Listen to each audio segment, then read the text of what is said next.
ओम शांति। आपका दिन शुभ हो।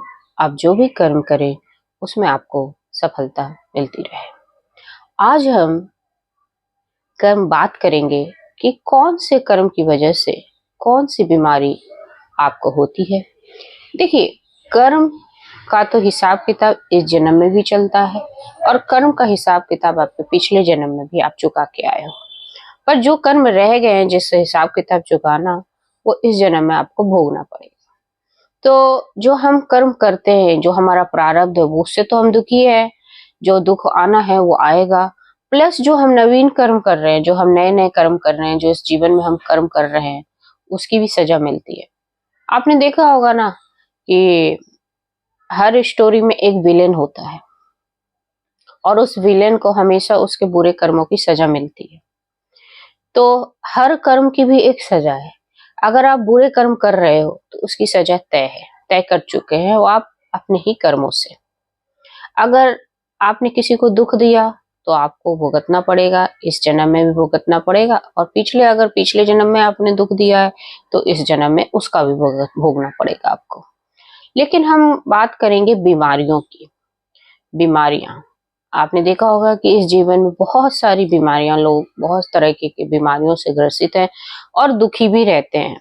किसी को अस्थमा है, किसी को आंखों से दिखाई कम देता है, किसी को पैरों से वो अपने आप विकलांगता है।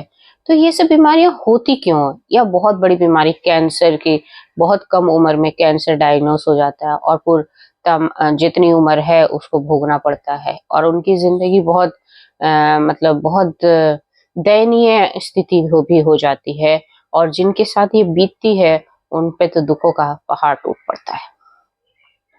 और सब लोग कहीं ना कहीं आज की डेट में तो और भी नई नई बीमारियां हो रही है, तो उससे ही ग्रसित हो ही रहे। मतलब ये भी हमारे बुरे कर्मों का ही फल है।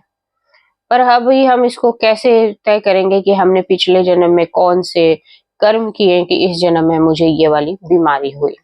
आज इसी पे चर्चा करते हैं। देखिए, कानून जो इंसान हाथ में लेता है, अगर बुरे कर्म करता है तो उसको सजा इमीडिएट हो जाती है।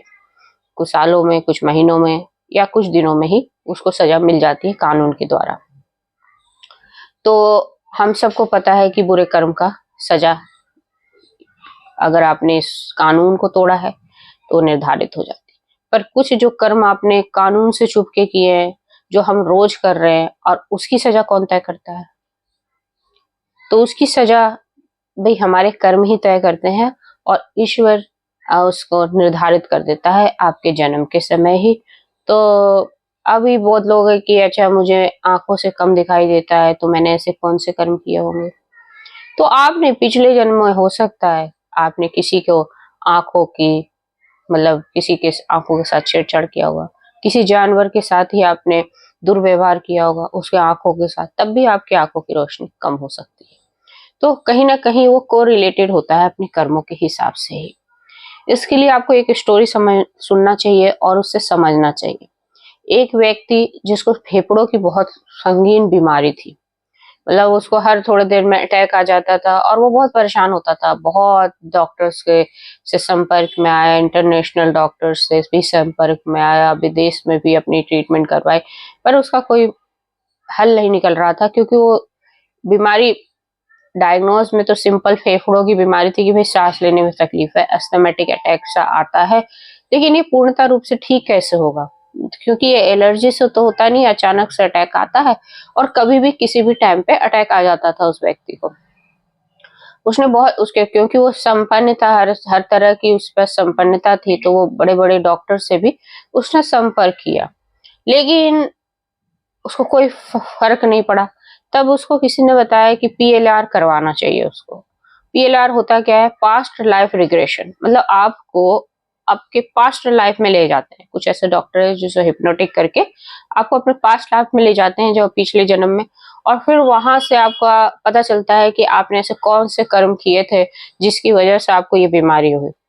तो जब वो पास्ट लाइफ में जाता है तो वो देखता है कि उसने एक लड़की को बहुत प्रताड़ित किया था और उसको दम घोट कर, मतलब पूरा धुआं भर दिया था उसके, क्योंकि उसको सांस की बीमारी थी, तो उसमें दम घोट कर उसको उसकी जान ली थी, दम घोट कर, मतलब जानबूझकर जब वो घर में सो रही थी तो आग लगा दी थी और उसमें धुआं भर गया था, और धुआं भरने की वजह से उस लड़की की दम घुटने की वजह से मृत्यु हो गई थी। और उसको इस चीज की सजा भी नहीं मिली थी, क्योंकि कानून को ये लगा था कि भाई इसकी मृत्यु दम घुटने की वजह से हो गई, क्योंकि ये जो रात में अंगूठी नहीं जलाते उसकी वजह से इसका जो धुआं है वो हो, उसकी वजह से इसकी दम घुट गया। लेकिन एक्चुअल में इस व्यक्ति ने ही ये कर्म किए थे, उसको उससे दुश्मनी थी, उसने उसको रिजेक्ट कर दिया था, तो इस वजह से उसने इसकी जान ले ली थी।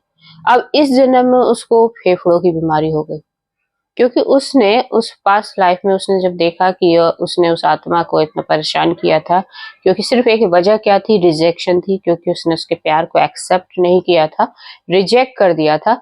इसकी वजह से उसने उसके दम घोटकर मृत्यु कर दी, और कानून भी उसको सजा नहीं दी थी, क्योंकि उस पर साबित ही नहीं हुआ था। उसको लगा था कि धुएं की वजह से उसके दम घुट गया है। लेकिन जब इसको ये बात पता चलती है कि इस वजह से वो इस जन्म में इतनी बड़ी बीमारी से ग्रसित है, जिसका कोई इलाज भी नहीं मिल रहा है, कोई मतलब ट्रीटमेंट भी नहीं है, तब जब पास्ट लाइफ का पता चल गया उसको अपने कर्मों का कि भाई इसने ये कर्म किए, तब उसने क्या किया, उस आत्मा से माफी मांगी। उस आत्मा से रोज लगातार 3 महीने, मतलब 21 दिन भी नहीं, लगातार ब्रह्म मुहूर्त में उठ के उसने पूरे के पूरे 3 महीने लगातार उस आत्मा को याद करके माफी मांगी। 3 महीने के बाद उसकी हालत में थोड़ा थोड़ा सुधार होना शुरू हुआ, और डॉक्टर फिर जो दवाइयां देते हैं उसको लगना शुरू हुआ, और फिर धीरे धीरे धीरे धीरे करके करीब करीब 1.5 सालों में उसकी बीमारी सही हुई, और उसको उसके लिए ऐसी स्वच्छ जगह पे जाके रहना पड़ा जहाँ पे धुएं का एक भी कण नहीं हो। फिर धीरे धीरे उसकी फेफड़ों की हालत थोड़ी ठीक हुई, गंभीरता कम हो गई, और अभी भी वो उसके लिए वो जब भी सोता जागता है 4 टाइम पे उस आत्मा से माफी मांगता ही रहता है। तो आपने ये देखा कि पिछले जन्म की एक गलती की वजह से उसको इस जन्म में इतनी बड़ी बीमारी से मतलब भोगना पड़ रहा है। ऐसे ही हमारे बहुत सारे, आपने प्रेमानंद जी का भी नाम सुना होगा कि वो उनकी किडनी अब काफी दिनों से खराब है, और वो उसकी डायलिसिस रेगुलर करते हैं, लेकिन और वो ब्रह्मचर्य का भी पालन है, वो महान संत है, वो राधा के बहुत बड़े भक्त हैं।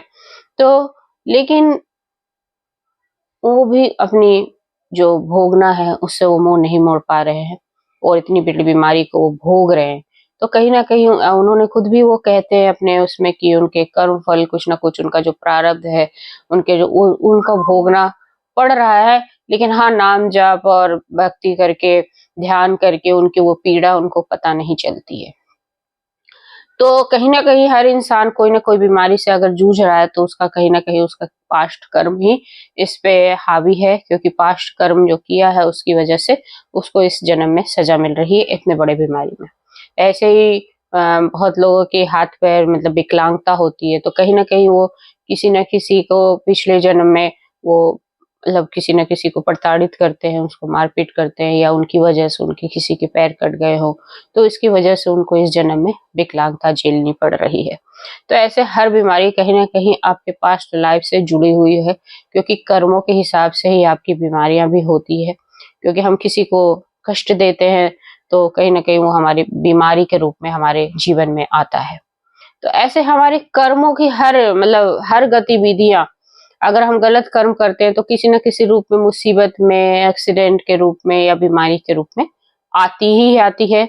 और इसके लिए हमें करना क्या है, इसके लिए हमें, अगर आपको पता भी नहीं है कि आपको पास्ट लाइफ रिग्रेशन में नहीं जा पा रहे हो, तो उसको कुछ नहीं परेशान होने की जरूरत नहीं है।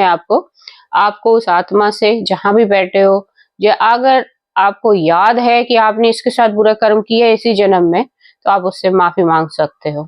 और अगर आपको कुछ भी याद नहीं है, तो वो मतलब एक आप अपने ईश्वर से कनेक्टिविटी करके, अध्यात्म से जुड़कर, अपने परमात्मा से जुड़कर आप उस आत्मा से माफी मांगो, और रोज मांगो। जो आपको याद नहीं है तब भी आपकी ये जो पीड़ा है वो कम हो सकती है। क्योंकि अगर जो कर्म किया उसको भोगना तो पड़ेगा, लेकिन आप उसकी पीड़ा को कम कर सकते हैं, क्योंकि कहीं ना कहीं जो हमारा ऑरा है हाई होगा, तो वो वाइब्रेशन जो हम जो माफी मांगते हैं या हम किसी आत्मा से बात करते हैं या अपने बारे में जो अफर्मेशन भेजते हैं वो कहीं ना कहीं उसके पास पहुंचता है, और वो आपको फिर उसके मन ही मन वो आपको ब्लेसिंग दे देता है और आपको माफ भी कर देता है, क्योंकि आपकी नीयत को देखी जाती है कि या एक तरफ से आप माफी मांग रहे हो और दूसरी तरफ से आपको कोई गिल्ट ही नहीं है। ठीक है, आपको ऐसा लगा कि मुझे पता नहीं मैंने कौन से कर्म किए, क्या माफी क्या, तो आपको भरोसा ही नहीं है उस चीज पे, तो वो आपके जो बीमारियां हैं उसमें कोई कमी नहीं आएगी और फिर आप उससे ग्रसित ही रहोगे। ऐसे बहुत सारे लोग हॉस्पिटल्स में आपने देखे होंगे कि, या बहुत बड़े बड़े सेलिब्रिटीज को देखे होंगे कि कैंसर से पीड़ित होते हैं, तो कहीं ना कहीं वो भी कहीं अपने पास्ट लाइफ में जो कर्म है उससे ही भुगते हुए होते हैं। ठीक है, अगर आप साइंस से जोड़ते हो तो ये आपकी जेनेटिक बता देते हैं कि हाँ जेनेटिक की वजह से आपको कैंसर है, तो ये जेनेटिक जो होते हैं तो चलो वंशानुगत है, तो वो उसमें चेंजेस आए कैसे आपके ब्लड्स में, तो हम इसको जानने की भी कोशिश कर रहे हैं, इसमें भी रिसर्च कर रहा है कि भाई जेनेटिक्स तो हम बोलते हैं कि हाँ ये वंशानुगत है बीमारियां, लेकिन हमारे जो सेल्स में ऐसे चेंजेस आए कैसे, तो इस पे भी काफी रिसर्च चल रहा है। तो जो भी है, अभी फिर एक बात कहूंगी कि अपने कर्मों की क्वालिटी को सही रखें, अपने जो भी कर्म करें, क्योंकि जब हमें अच्छे या बुरे कर्म करते हैं और कानून के दायरे में आते हैं, तो जब उसकी सजा निर्धारित है, तो हमारे कोई भी कर्म जो हम बुरे कर्म करते हैं, किसी का दिल दुखाते हैं, किसी को प्रताड़ित करते हैं, किसी को परेशान करते हैं, तो हमारा व्यवहार तो उसका भी आपका दंड आपका निर्धारित है। और फिर हम क्या कहते हैं कि हाँ मैंने कौन से ऐसे कर्म किए जो ईश्वर ने हमें इतनी बड़ी सजा दी है। एक्चुअली ईश्वर हमें कोई सजा नहीं देता है, क्योंकि ईश्वर की नजर में हम, परमात्मा की नजर में हम सब उनके प्यारे बच्चे ही हैं, और परमात्मा अपने बच्चों को कभी दुखी नहीं करना चाहता है, वो तो हमारे ही कर्म है जो हमें दुखी बनाते हैं। तो आपको ये बात समझ में आज आ गई होगी कि हर कर्म की कोई ना कोई, अगर अच्छे कर्म की अच्छे फल मिल सकते हैं, तो बुरे कर्म का फल भी तो बुरा ही होगा। ठीक है, आपको अगर कोई भी प्रॉब्लम हो तो आप कमेंट कर सकते हैं, मैं कमेंट्स के साथ जुड़ना चाहूंगी, और अगर कोई भी क्वेश्चन है आप पूछ सकते हो, मैं उसका जवाब भी नहीं दूंगी। और आप खुश रहें, अपने जीवन में मुस्कुराते रहें। जय हिंद, जय भारत।